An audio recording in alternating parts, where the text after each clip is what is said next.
I've been crocheting for years, and there's one thing I noticed that changed how I think about home decor forever.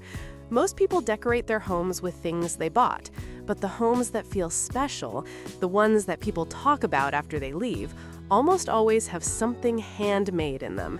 And not just anything handmade, specific pieces. Pieces that have texture, warmth, and a kind of beauty that you just can't find in a store. Today, I'm going to walk you through the most elegant crochet decorations you can make, the ones that guests always notice, always comment on, and always want to know how you made them. Now, if you've ever finished a crochet project and felt like it looked a little plain, or like it just didn't quite match the vision you had in your head, this video is going to change that. Because the problem isn't your skill. The problem is knowing which projects actually look elegant in a home and which ones look more like a craft fair table. There's a big difference, and once you see it, you can't unsee it. Let me start with the one piece that, in my experience, gets more compliments than almost anything else you can put in a room. Table runners. I know, it sounds simple, but hear me out. A crocheted table runner done right is one of those things that makes a whole table look intentional. It pulls everything together. The reason it works so well is the texture. When you put a crocheted table runner on a wooden table, you get this contrast between the roughness of the thread and the smoothness of the wood, and it looks really expensive. It looks like something you'd see in a boutique hotel. The key to making a table runner look elegant and not crafty is the stitch choice and the color. For elegant table runners, you want to stay away from really chunky stitches. Think more along the lines of shell stitches, pineapple stitches, or even a simple but well-executed filet crochet design. These stitches have a delicate lace-like quality that reads as refined.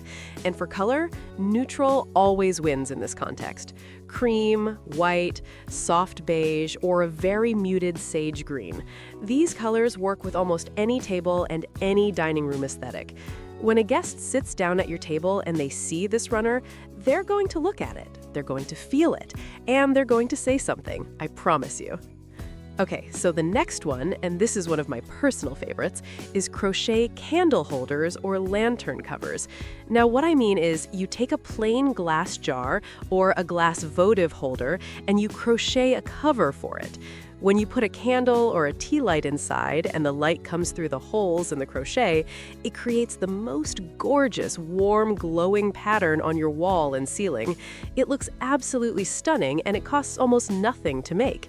Guests walk in, the lights are dim, these little jars are glowing around the room, and without fail, someone will say something. It's the kind of decoration that creates a whole atmosphere. For this project, a simple mesh stitch or a pattern with lots of open holes works best because you want the light to get through. You can keep the top of the jar open or add a little crocheted flower or cluster as a detail.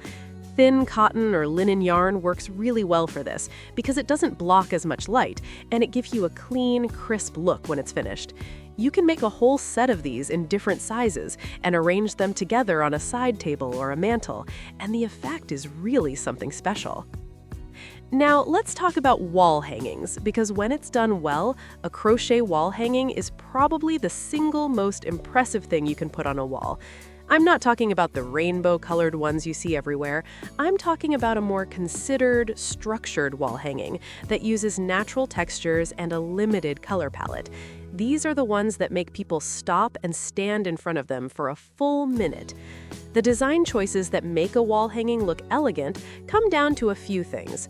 First, fringe. When you add long, natural-looking fringe to the bottom of a wall hanging, it gives it this bohemian but luxurious feel. Trimmed fringe looks neat and intentional. Layered fringe looks rich and full. Second, color. Again, working with neutrals here makes a huge difference. Cream, off-white, terracotta, dusty rose, warm brown. These tones feel calm and sophisticated. You can mix textures by using a thin yarn for some sections and a thicker, more textured yarn for others. Third, the shape. Wall hangings that taper or have an interesting outline, like a V shape at the bottom or an uneven hem, look more artistic than a straight rectangle. A wall hanging using a combination of half double crochet, bobble stitches, and rows of knots and fringe can look genuinely high-end. And when you hang it on a white wall above a couch or a bed, it becomes the main feature of the room. People will ask you where you bought it, and when you tell them you made it, their reaction is always the best thing. Here's one that often gets overlooked but works really well in a real home setting: crochet bowl or basket covers. You know those everyday baskets you have on your countertops or coffee table for holding remotes, keys, odds and ends? If you crochet a small decorative overlay or topper for them, they go from functional to pretty in seconds. A lace-style circle that drapes over the top of a basket, or a small square overlay for a tray, adds the soft, handmade layer to your home without being overwhelming. It's subtle, but people notice it. It's one of those things where they can't quite put their finger on why the room looks good, and then they get closer and see this little crochet detail, and it all makes sense. For this kind of project, the thinner the yarn, the better, because you want it to drape nicely. A size 10 crochet thread or a fine cotton yarn gives you that delicate quality that makes the piece look intentional and not bulky. A simple doily pattern works perfectly for this, and the great news is doily patterns are really widely available and not nearly as hard as they look. Now I want to talk about something that I think is really underestimated in terms of impact, and that's crochet pillows or pillow covers. Not just any crochet pillow, but specifically a pillow with a textured front panel.